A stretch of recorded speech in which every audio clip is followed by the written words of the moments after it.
শহীদ মিনারে অবনত মধ্যস্তম্ভে বাংলার জননী যেন শোকে ভেঙে পড়ে। কবি সৈয়দ শামসুল হক তার এই কবিতায় অসাধারণভাবে লিখেছিলেন, আমাদের শহীদ মিনারের মধ্যস্তম্ভের সঙ্গে তুলনা করেছিলেন শোকাকুল বাংলার জননীর সঙ্গে।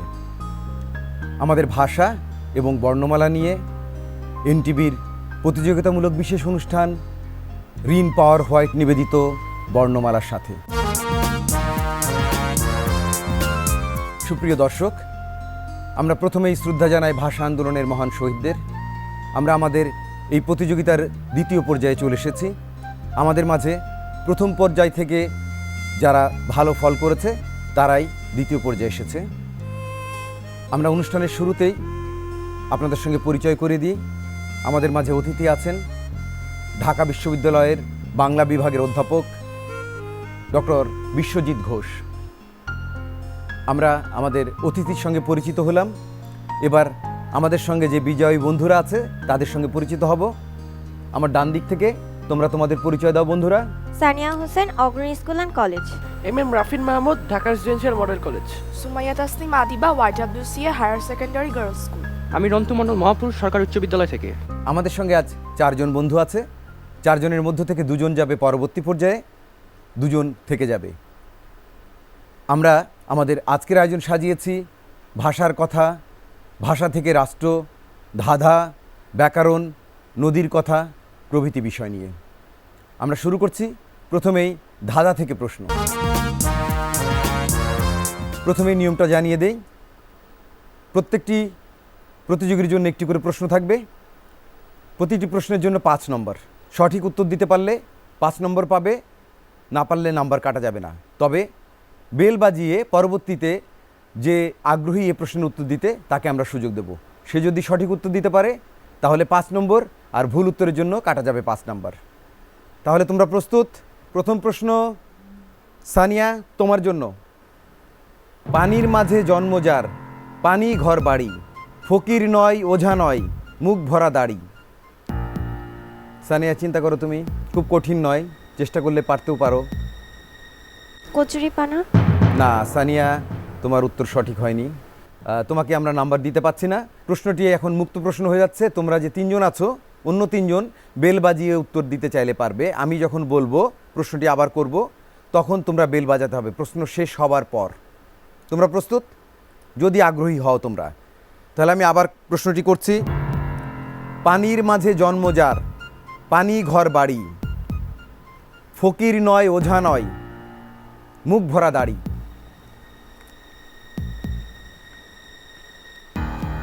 তোমরা কেউ পারছো না?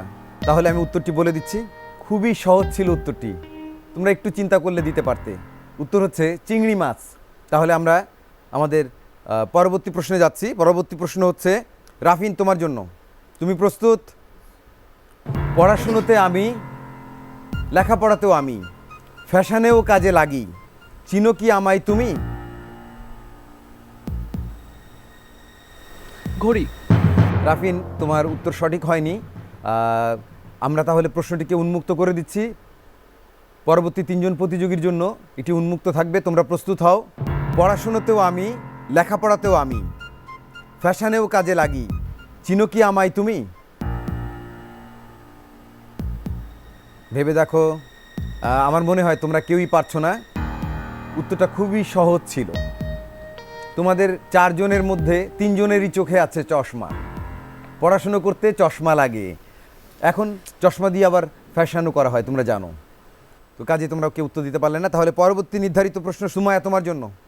হাজার আলোর শিখা হয়ে কোন সে প্রদীপ জ্বলে, অন্ধকারে পথ দেখায়, জীবন সুন্দর করে। তারা। সঠিক হয়নি। তাহলে অন্য 3 জনের জন্য সম্ভবত এই প্রশ্নটি উন্মুক্ত হবে এখন। তোমরা প্রস্তুত হও। হাজার আলোর শিখা হয়ে জ্বলে কোন সে প্রদীপ, অন্ধকারে পথ দেখায়, জীবন সুন্দর করে। দেখা যাচ্ছে রন্টু মণ্ডল বেল বাজিয়েছে। রন্টু, তুমি তোমার উত্তর বলতে পারো। জোনাকি। সঠিক হয়নি রন্টু। এটি হচ্ছে শিক্ষা। শিক্ষা আমাদের জ্ঞানের আলো জ্বালায়, আমাদের জীবনকে সুন্দর করে, আমাদেরকে আসলে ভালো এবং মন্দের পার্থক্য বুঝতে শেখায়। শেষ প্রশ্ন রন্টু তোমার জন্য। এই দেখি এই নেই, তারা বনে বাঘ নেই। এই দেখি এই নেই, আছে আবার নাই মুহূর্তের মধ্যেই। রন্টু তুমি সম্ভবত পারছো না, তাহলে অন্য তিনজনের জন্য আবার উন্মুক্ত হয়ে যাচ্ছে। তো তাহলে তোমরা তিনজন প্রস্তুত? এই দেখি এই নেই, তারা বনে বাঘ নেই। মেঘ। ব্যাখ্যা করতে হবে। মেঘ আকাশে থাকে, একটু পরে দেখা যায় আবার নেই, আর ওই আকাশে তারা থাকে। হলো না, একটু কাছাকাছি তুমি গিয়েছিলে কিন্তু দিতে পারোনি তুমি। আসলে বিজলি। সানিয়া, ভুল উত্তর দেওয়ার জন্য তোমার 5 নাম্বার কাটা যাচ্ছে। তো আমরা আমাদের এই পর্বে কার কত নম্বর হলো তা জানার আগে ছোট্ট একটি বিরতিতে যাব। তার আগে আমাদের সঙ্গে আছেন বিশেষ অতিথি, আমাদের একজন সম্মানিত ঢাকা বিশ্ববিদ্যালয়ের বাংলা বিভাগের অধ্যাপক ডক্টর বিশ্বজিৎ ঘোষ। তার কাছে আমরা আমাদের ভাষা, রাষ্ট্র, আমাদের সাহিত্য, ইতিহাস, ঐতিহ্য বিষয়ে কিছু কথা শুনব। আমাদের দেশ ভাষাভিত্তিক একটি দেশ। এই রাষ্ট্রটাও জন্ম হয়েছে ভাষা সূত্রে। 1952 সালের কথা মনে করো, সেদিন কিন্তু রাষ্ট্রভাষা বাংলার জন্যে ছাত্র, যুবক তথা সমগ্র দেশবাসী সংঘবদ্ধ হয়েছিল। কালক্রমে 1971 সালে আমরা একটি স্বাধীন ভূখণ্ড পেয়েছি। আমরা মুক্ত, স্বাধীন, সার্বভৌম বাংলাদেশে আমরা এখন বাস করছি। তাহলে এই ভাষা একটি রাষ্ট্রের জন্ম দিয়েছে। এই ভাষা আমাদের প্রাণের ভাষা, মায়ের ভাষা। আমি আমার ভাষাকে ভালোবাসবো। যে মানুষ তার মাতৃভাষাকে ভালোবাসে না, সে মানুষ নিজেকে ভালোবাসতে পারে না, মাকে ভালোবাসতে পারে না, দেশকে ভালোবাসতে পারে না। আমরা যখন স্বপ্ন দেখি তখন আমরা মাতৃভাষায় স্বপ্ন দেখি। দেখো তো তোমরা ভেবে, কোনো দিন ঘুমের মধ্যে যদি আচার খাই তাহলে কি মা বলে চিৎকার করি, নাকি আম্মা বলে চিৎকার করি, নাকি মাদার বলে চিৎকার করি? তোমরা কি কখনো মাদার বলে চিৎকার করেছো? অসম্ভব, হয় মা নয়তো আম্মা, তাই না? কাজে মাতৃভাষা ছাড়া নিজেকে প্রকাশ করা যায় না। আমরা শিখব, মাতৃভাষাকে জানব, মাতৃভাষার প্রতি আমাদের ভালোবাসাটা ঢেলে দেব। তাহলেই আমি নিজেকে ভালোবাসতে পারবো, মাকে ভালোবাসতে পারবো, দেশকে ভালোবাসতে পারবো। তোমাদের জন্যে অনন্ত অভিনন্দন। সম্মানিত অতিথি অধ্যাপক বিশ্বজিৎ ঘোষ, আপনাকে অসংখ্য ধন্যবাদ। এরই মধ্যে আমাদের হাতে ফলাফল এসে গেছে। আমরা দেখি আমাদের বন্ধুরা কে কত নাম্বার পেয়েছে। সানিয়া, তোমার 5 নাম্বার কাটা গেছে। রাফিন, তোমার নাম্বার 0। সুমাইয়া, তোমার নাম্বার 0। রন্টু, তোমার 5 নাম্বার কাটা গেছে। প্রতিযোগী এবার ভাষার গল্প, আমাদের ভাষার কাব্য থেকে মুক্ত প্রশ্ন পর্ব। নিয়মটা জানিয়ে দিচ্ছি, তোমরা বেল হাতে প্রস্তুত থাকবে। আমি প্রশ্ন করার সঙ্গে সঙ্গে বাজাতে হবে। যে আগে বাজাবে তাকে আমরা সুযোগ দেব। প্রশ্ন হচ্ছে, মোতাহার হোসেন চৌধুরী ঢাকা থেকে প্রকাশিত কোন পত্রিকার সঙ্গে যুক্ত ছিলেন? শিক্ষা পত্রিকা। সঠিক হয়েছে। রাফিন যথার্থ উত্তর দিয়েছে। তোমাকে আমরা 10 নম্বর দিচ্ছি। বন্ধুরা, এবারের পর্ব শুনে বলা। বই আমাদের খুব ভালো বন্ধু, তোমরা জানো। বই আমাদেরকে শেখায় ভালো মন্দ, ন্যায় অন্যায়, এই ভেদের পার্থক্য, আমাদেরকে মনুষ্যত্ববোধে উজ্জীবিত করে। আজকের বই মানিক বন্দ্যোপাধ্যায়ের পদ্মা নদীর মাঝি।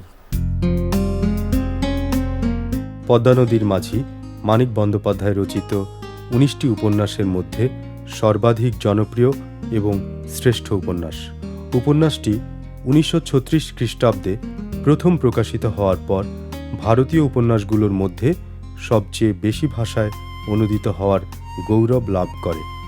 ভারতের একাধিক প্রাদেশিক ভাষাসহ ইংরেজি, হাঙ্গেরীয়, রুশ, চেক, লিথুয়ানিয়ান, নরওয়েজিয়ান ও সুইডিশ ভাষায় এ উপন্যাসের অনুবাদ গ্রন্থ প্রকাশিত হয়েছে। 1948 সালে বোটম্যান অব দ্য পদ্মা নামে ইংরেজি অনুবাদ প্রকাশিত হয়। পদ্মা নদীর মাঝি উপন্যাসের কাহিনী পদ্মার তীরবর্তী কেতুপুর ও পার্শ্ববর্তী গ্রামের পদ্মার মাঝি ও জেলেদের জীবন আলেখ্য। এটি বাংলা সাহিত্যের একটি বিশিষ্ট আঞ্চলিক উপন্যাস। উপন্যাসের কেন্দ্রীয় চরিত্র বা নায়ক কুবের। কেন্দ্রীয় নারী চরিত্র বা নায়িকা কপিলা। রহস্যময় প্রধান চরিত্র হোসেন মিয়া। চরডাঙ্গা গ্রামের বৈকুণ্ঠের পঙ্গু মেয়ে মালা কুবেরের স্ত্রী। অন্যান্য চরিত্র রাসু, ধনঞ্জয়, গণেশ, আমিনুদ্দি, শ্যামদাস, মেজবাবু, শীতলবাবু, প্রীতম। বন্ধুরা, তোমরা নিশ্চয়ই মনোযোগ দিয়ে মানিক বন্দ্যোপাধ্যায়ের বিখ্যাত উপন্যাস পদ্মা নদীর মাঝির কথা শুনেছ। এবার প্রশ্নের পালা। তার আগে নিয়মটা জানিয়ে দিচ্ছি। তোমাদের প্রত্যেকের জন্য একটি করে প্রশ্ন থাকবে। প্রতিটি প্রশ্নের জন্য 10 নাম্বার। ভুল উত্তর দিলে কাটা যাবে নাম্বার। তবে পরবর্তীতে যারা থাকবে, পরবর্তী প্রতিযোগী সুযোগটি নিতে পারবে এবং সে উত্তর দিয়ে নাম্বার জিতে নিতে পারবে। তবে সেও যদি ভুল দেয় তাহলেও কিন্তু নাম্বার কাটা যাবে। তাহলে তোমরা প্রস্তুত? আমি শুরু করব প্রথমে সানিয়া তোমাকে দিয়ে। পদ্মা নদীর মাঝি উপন্যাসে কোন গ্রামের কথা বলা হয়েছে বা কাছাকাছি একটা অঞ্চল সেটা হতে পারে? কেতুপুর। ভালো করে বলো। কেতুপুর।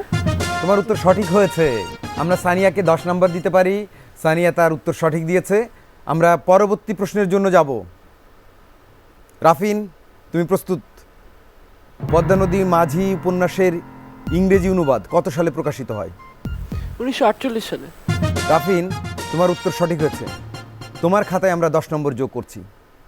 সুমাইয়া, তোমার জন্য প্রশ্ন হচ্ছে, মানিক বন্দ্যোপাধ্যায় কয়টি উপন্যাস রচনা করেছেন? 19টি।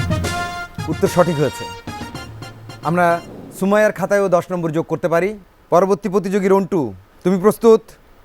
তোমার জন্য প্রশ্ন, পদ্মা নদীর মাঝি কত সালে প্রকাশিত হয়? 1936 সালে। সঠিক হয়েছে। প্রতিযোগী, তোমরা এই পর্বে সবাই ভালো করেছো।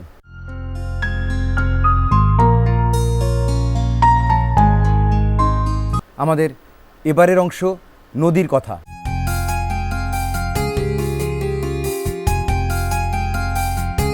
কংসকে এক একজন এক এক নামে ডাকে।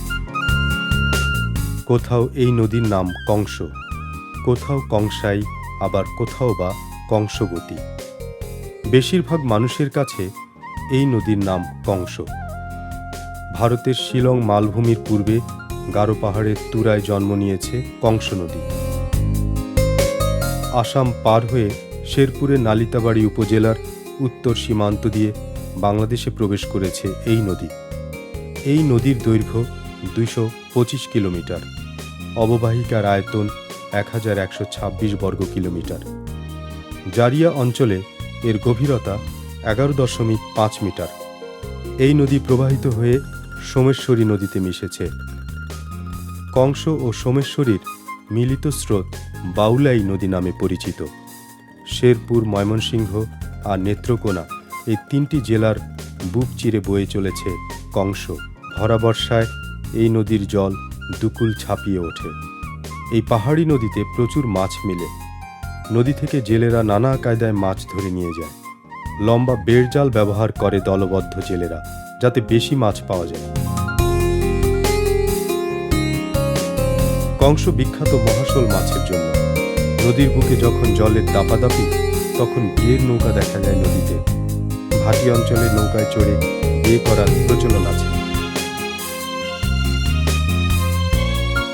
বন্ধুরা, তোমরা নিশ্চয়ই নদী নিয়ে অনেক কথা শুনেছ, নদীর বিবরণ শুনেছ এবং পর্দায় দেখেছ।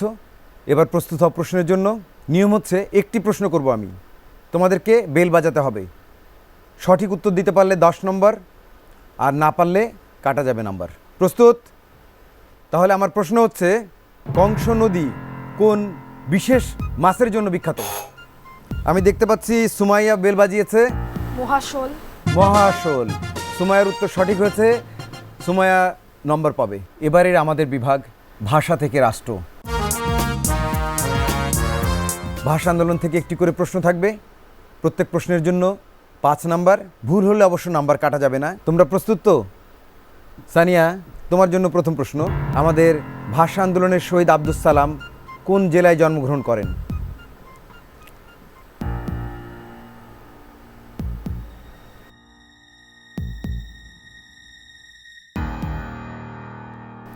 আর সময় দিতে পারছি না, তাহলে আমি উত্তরটা জানিয়ে দিচ্ছি।